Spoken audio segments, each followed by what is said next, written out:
Hey y'all, it's your girl KV back with another review for Love and Marriage Huntsville. So I've been under the weather. I'm sure you can hear it because I'm still a little stuffy. I've been under the weather these past few days, child. So I've been at home. So I'm planning on going to work tomorrow, but I was like, well, I need to test my vocal box to make sure I can talk to these patients, even though I'm gonna have a mask on. I need to make sure I can actually talk for more than 30 seconds at a time. So I was like, well, I got all these videos stacked up, so let's get to it. So this be season 8, episodes 4 and 5. Episode 4, A Date with Destiny.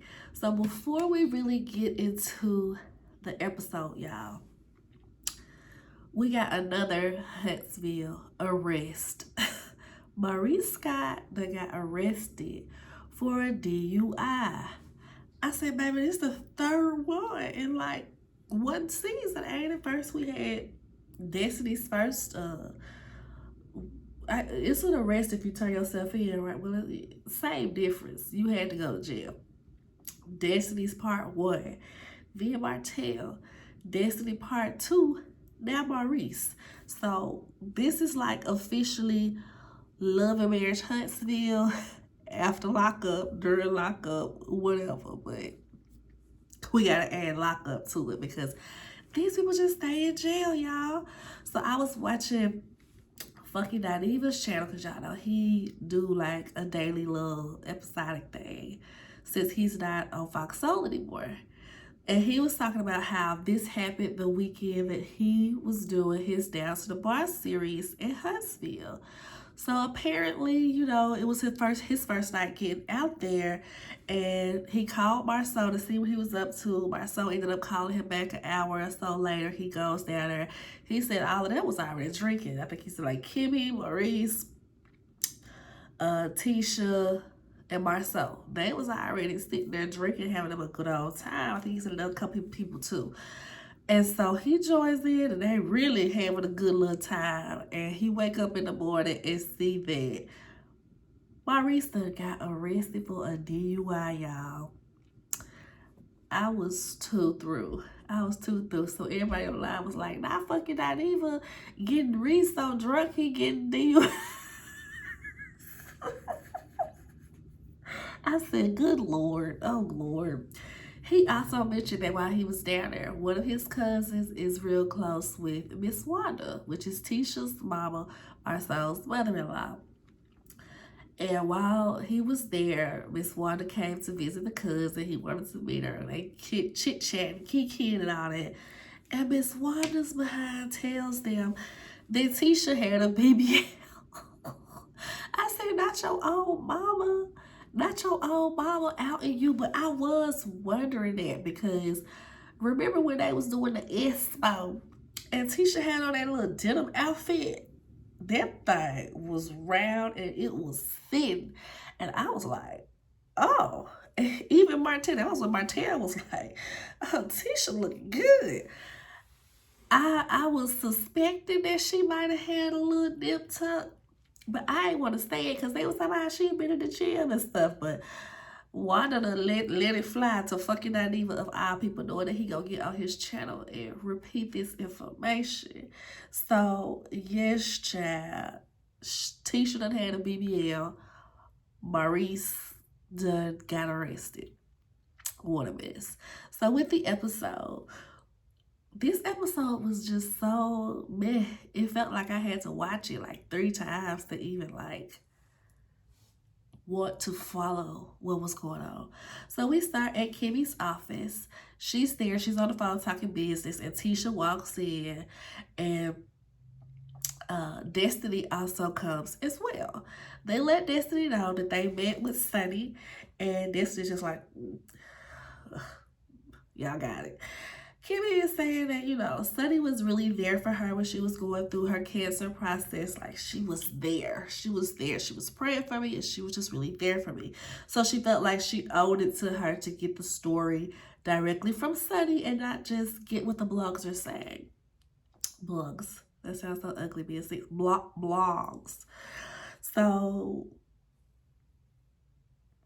Destiny, I be getting these names mixed up and it be the wrong names in my notes sometimes. So Destiny is saying, oh, well, she's saying that we not friends, but I got text messages in my phone from her that's like, I miss you, sis. I love you, sis, from when we was hanging out. But she said that we not friends.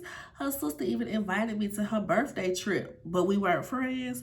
And I'm like, ooh, it's getting a little deeper, Sunny. It ain't looking good for you, girl, especially with you coming out so strong. Kimmy is in her confessional saying, well, maybe Sunny was just doing her job and keeping a connection because of her job, and they weren't really friends like Destiny thought. Okay. So then they tell her that Mel pretty much had her back, had Destiny's back as far as she agrees that Sunny was wrong for how she did Destiny. So she's like, well, maybe y'all should sit down and talk. Destiny said, oh, no, girl, I'm good on that. Destiny turns it on Tisha and says, well, you should talk to Stormy so y'all should settle y'all differences. That's a newer fallout, so it might be a little easier. So y'all go handle that. So we see Martell meets up with Nell. It is never a good idea for these two to meet by themselves. It always goes sideways. He always comes out the side of his neck trying to talk crazy to Miss Nell, which is wild to me because it's like, this lady old enough to be your mama. We find out how old she is finally in this episode. This lady is old enough to be your mama, and you be talking to her flat out crazy. Chris probably gonna have to put hands on you. Chris gonna have to call somebody to handle you one day because you really be doing the most, Martell.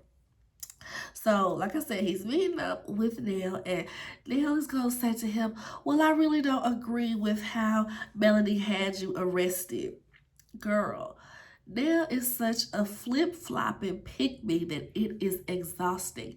You were literally just talking to Melody, and when she told you about the whole, SCX tape that he was trying to drop on her, you were like, oh, well, I understand it now. But now you're going to go to Martell and be like, well, I don't agree with her getting you arrested when you just said something different to Melody once you found out the whole story. And it's just so funny to me because it's like, you doing all this flip-flopping, bending and greasing to try to support Martell when he would not do the same for you. And just hold that thought.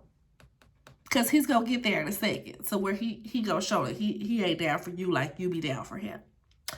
So she says, well, she told me about the whole tape. He's claiming that that's not the case and shows her a piece of the combo. He's like, see, look, this is what I said to her, and da-da-da-da. But clearly, he's just showing her one screen cap. I'm sure the conversation went much deeper, much further, where he probably posted a screenshot of the video or something of that sort. So they kind of move on from that conversation, and I don't even know how they got to the next conversation, but he ends up calling Miss Nell a HOE. Well, you was at one point, wasn't you? And he's saying it like straight out. And it took me to have to rewind it because y'all know how they be goofy and they be putting them noises over stuff. So they put like, I think it was a barking dog. Well, you was a woof. And I was like, wait, did this man really just say that? Yes, he called that lady a HOE. That lady is old enough to be his mama. That lady ain't never did nothing wrong to him. He called that lady a HOE to her face. Well, you was a HOE because, Flesh was married when you got with him and this, that.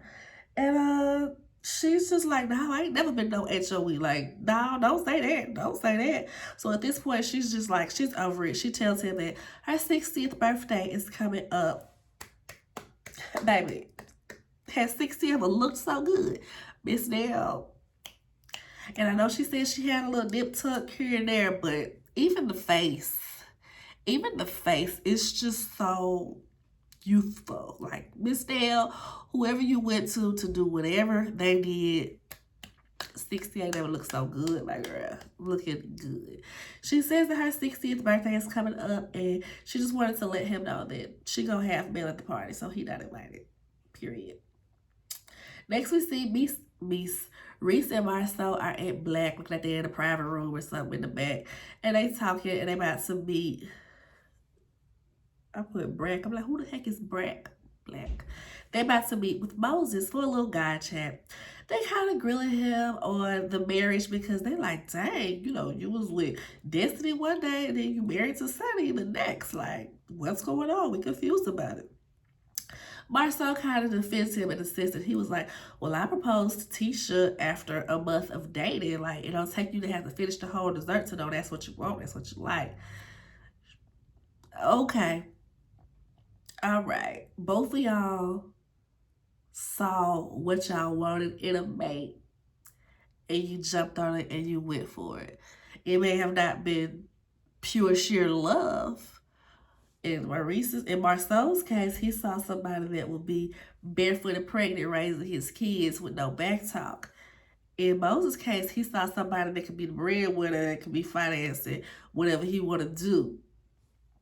Whatever it is, they saw the opportunity and they jumped on it. Okay? They jumped on it. So they just haven't got yet. It's kind of all surrounding that. Wasn't too much new information. They just grilling them. Everybody's taking their turns on grilling Sunny and Moses. They asked him, do he plan on having kids? He said, she can be pregnant in a day now. They're like, what? He tells them that they started the IVF process right after getting married. That is wild to me. You were dating somebody for a few months. You marry them. Like, y'all go to the courthouse or elope or however y'all did it. And then right after that, you like, yeah, let's have some babies. Has it even been a full year of y'all being together yet?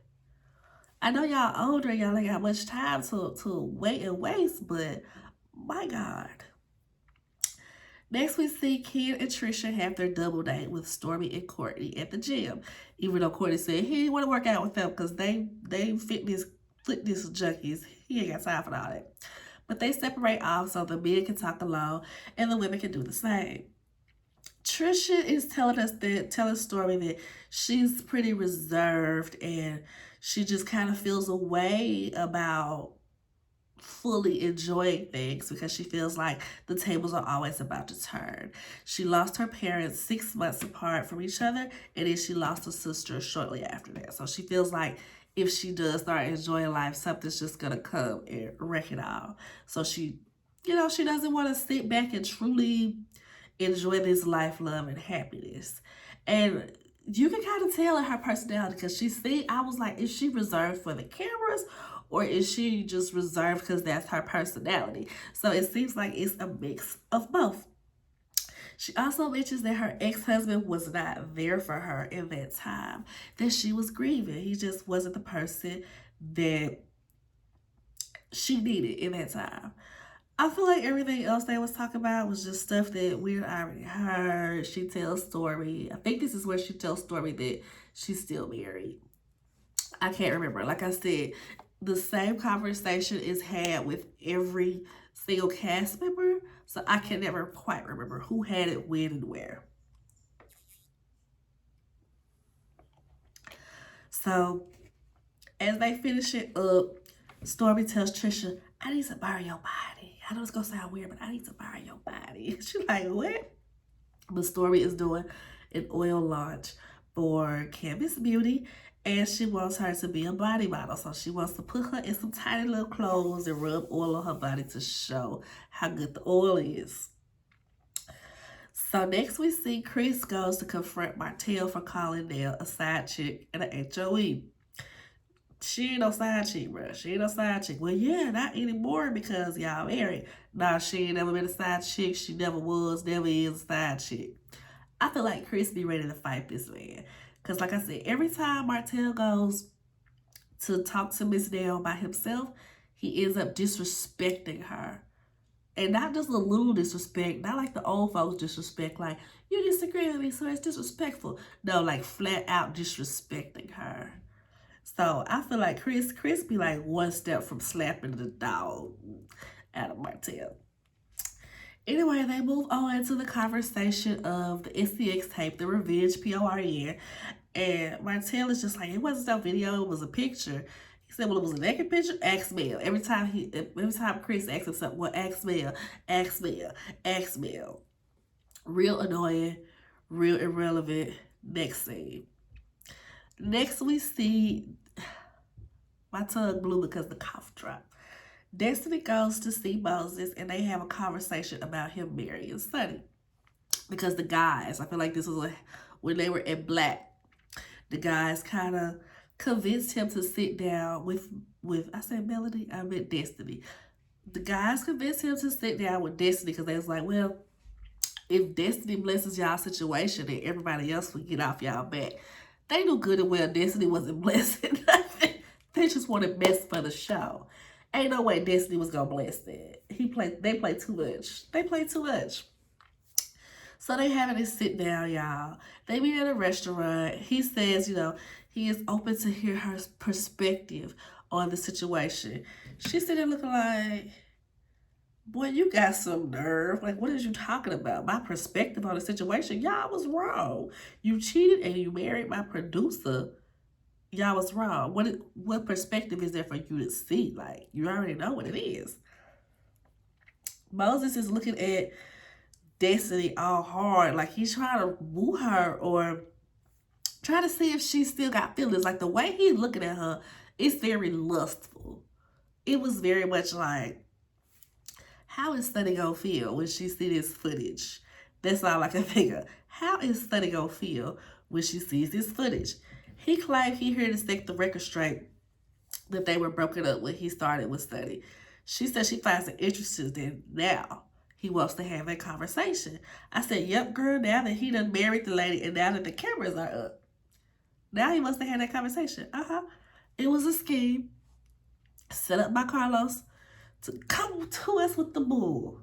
Absolutely. Very interesting. He over there stuttering. Well, so Sonny, my wife, we start talking in July. He claims that they start talking in July. He's still saying that we had your best interest at heart. We had your best interest at heart. She's like, well, how did y'all have our best interest at heart and y'all went behind my back and got married? That ain't making no sense. He was like, well, while she was working, she was professional with her job. She never crossed any boundaries. Okay. So y'all was dating while Destiny was still in the picture. He could keep saying it. No, they didn't start talking until July.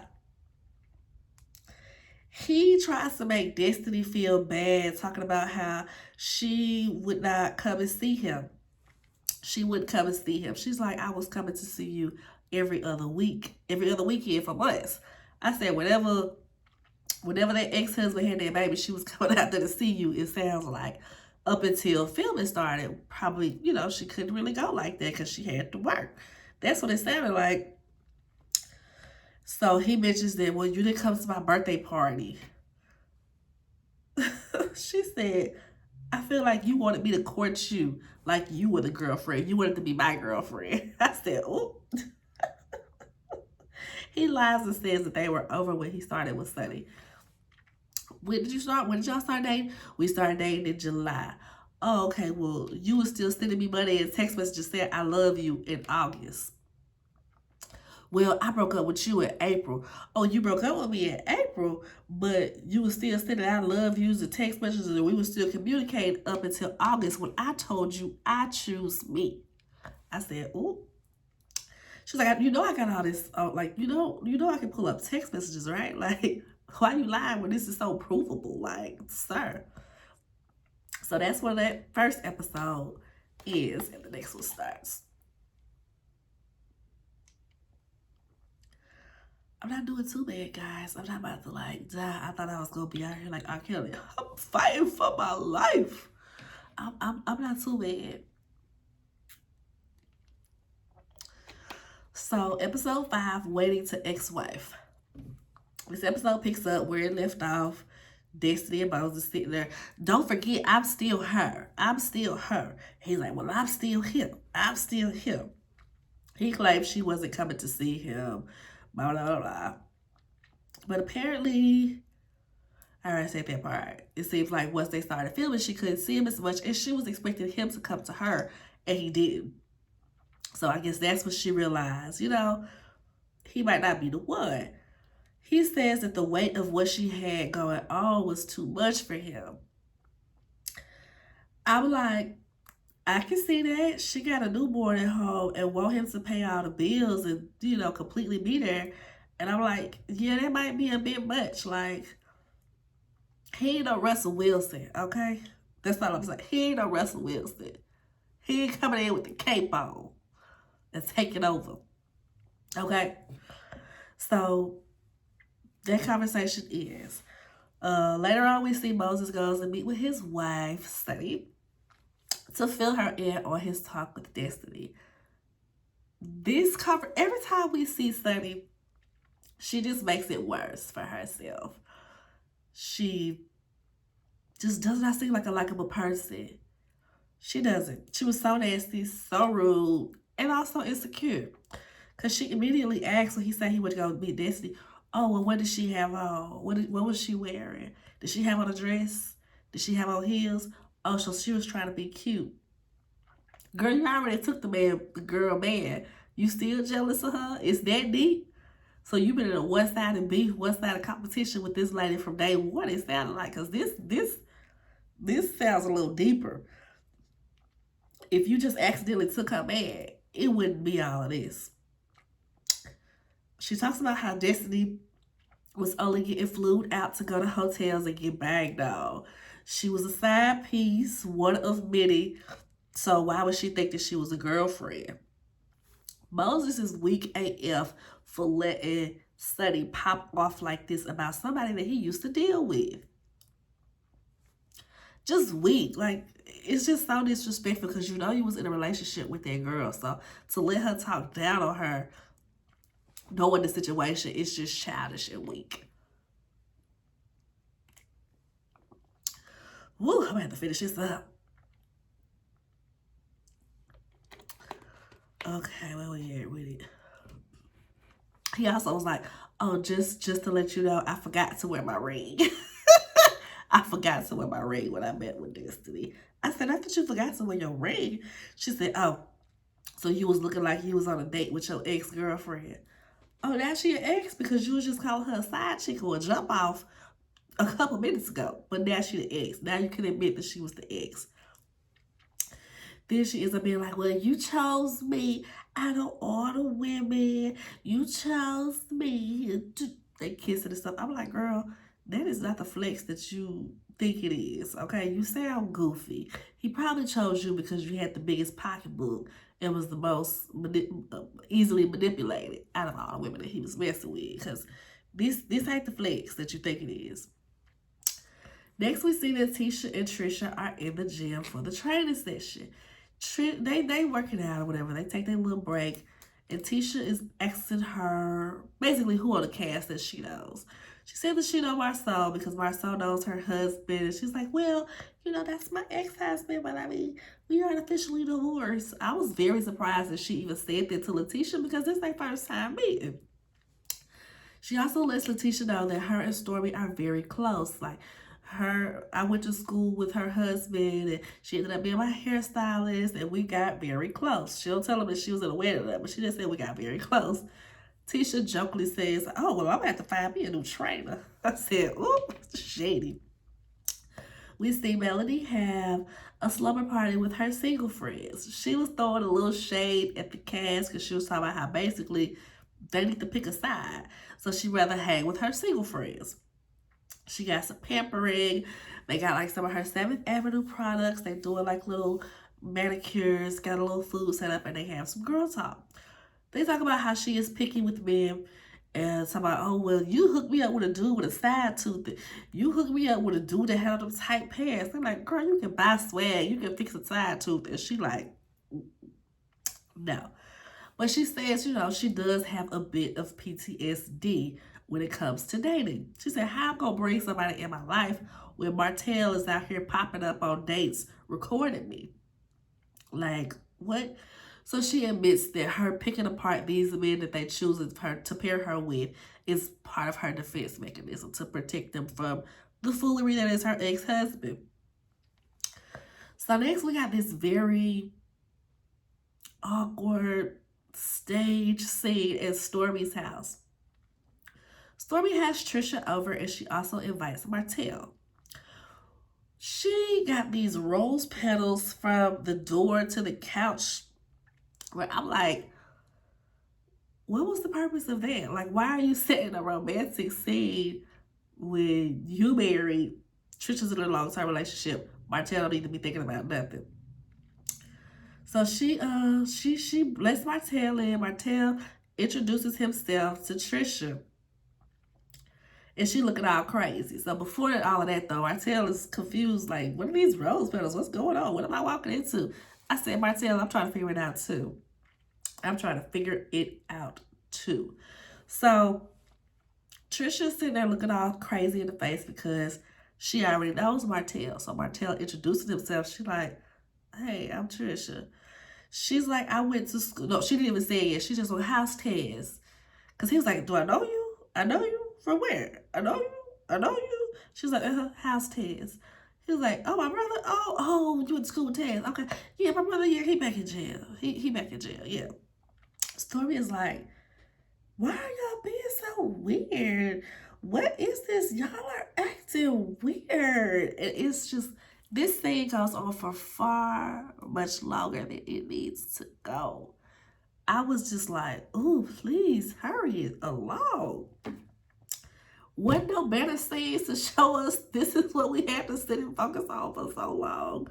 So eventually she lets him know that she needs him to be a shirtless model at her event. The same event that she asked Trisha, I need to burn your body. For her body oil launch, she needs him to be a shirtless model so she can rub the oil on his muscles. He like, well, I ain't been in the gym like that, so I'm gonna have to get ready. I'm gonna have to prepare. I ain't gonna lie, this thing kind of making me not like Story again because it's like, why? Why? This the first person you think of when you needed somebody for your event? It's like, it's just messy on all fronts. It's messy on all fronts. Courtney approved of this. I'm sorry, Courtney approved of this. Because my husband would have been like, you ain't finna be rubbing down no woman. Who? No. You better find somebody else. I ain't saying that you can't put oil on a man, but you don't need to be putting oil on that man. I don't think my husband would approve no mess like that. So lastly, we see this scene where Trisha is at home with her mistress, her boyfriend Ken, and he's cooked her dinner for her birthday. Heavenly Butt. So I was watching Carlos King and Heavenly Live, and Carlos King was like, Heavenly, how'd you like seeing a man in the kitchen, a man cooking? Heavenly said, I did. I would have liked to see him get her a diamond bracelet, but he need to be in the kitchen. Take me to a fancy restaurant. I said, Heavenly is a fool.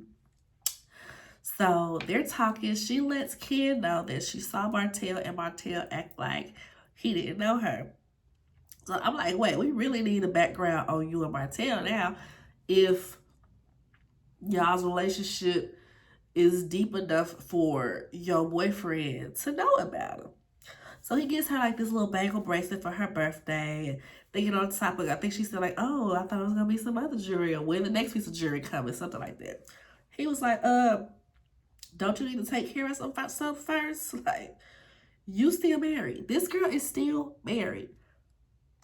She has been with Ken, the current boyfriend, for 2 years and still has not gotten a divorce. I'm like, is the divorce drafted? Have you tried to serve him? Because her excuse is that when her and the estranged husband first separated, he just kind of went ghost. He cut off communications. He wasn't talking to her, so she felt like there was no way to serve him the papers or to talk about a divorce. But I'm like, girl, that's when you go hire the people to go track him down and serve him. You don't just stay married, especially if there's somebody that you claim you want to marry now. Like, just making absolutely no sense. 0 sense, y'all. But that is it. I'm surprised I got it done that quick. I guess because it wasn't a lot going on in these episodes. Like, they be entertaining enough for now. They're entertaining enough, but it just be like, so these scenes be lasting so long, but it don't really be nothing happening. So I'm surprised I got that 2 episodes done in 30 minutes. But my baby is home now, so I need to go hide from her. And yeah, y'all, I'm gonna try to get back on here tomorrow and do 1 or 2 more reviews. I think I want to come to y'all to give like a quick little overview of them. I watched the whole season. That's one of them shows that we have to watch when the baby is away. So I didn't have time to like watch and take notes, watch and take notes. We watched both seasons like spotty, like whenever the baby's not here. So I think I'm gonna come to y'all and give like an overall type of review for them. I know I'm gonna do like an overall type review for Ultimatum South Africa. I still need to take notes for Love During Lockup. And I still need to take notes for Sisters. I think I'm just going to double up on Sisters because I haven't did the first one. Next one comes out tomorrow. So that's going to be a double up with sometime this weekend. But yeah, y'all, I hope y'all enjoyed the review despite me being all stuffy and whatnot. Pray for your girl. Like I said, I'm better now. So I think I'm out of the contagious stage because most of my symptoms have went away. It's really just this stuffy nose that's kind of lingering. So I know they say by like day 5, once your symptoms and everything is gone, like you should be in the clear. So, like I said, I'm just put on a mask and go to work tomorrow. I can't sit in the house another day. I can't do it. I was already home Friday because I went to the Megan concert on Thursday.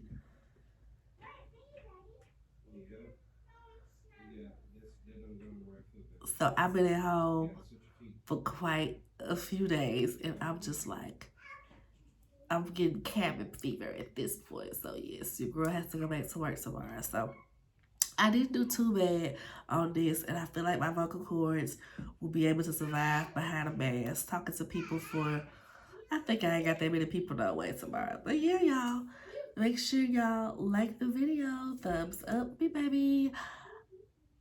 Subscribe to the channel if you haven't already.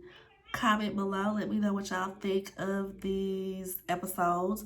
And also, I see that I haven't been paying attention, but I guess because I don't really follow Carlos King's page, I just follow Heavenly's page and watch their Missing Mondays from there. But on Carlos King page, he been having Dustin Ross from the Friend Zone, which is like one of my favorite podcasts. He been having Dustin interview some of the Love and Marriage Huntsville cast, just like he was doing with Love and Marriage DC. So I said, oh, I need to catch up on that and see if anything is worth reporting and just jumble it on to the next review for the next episode.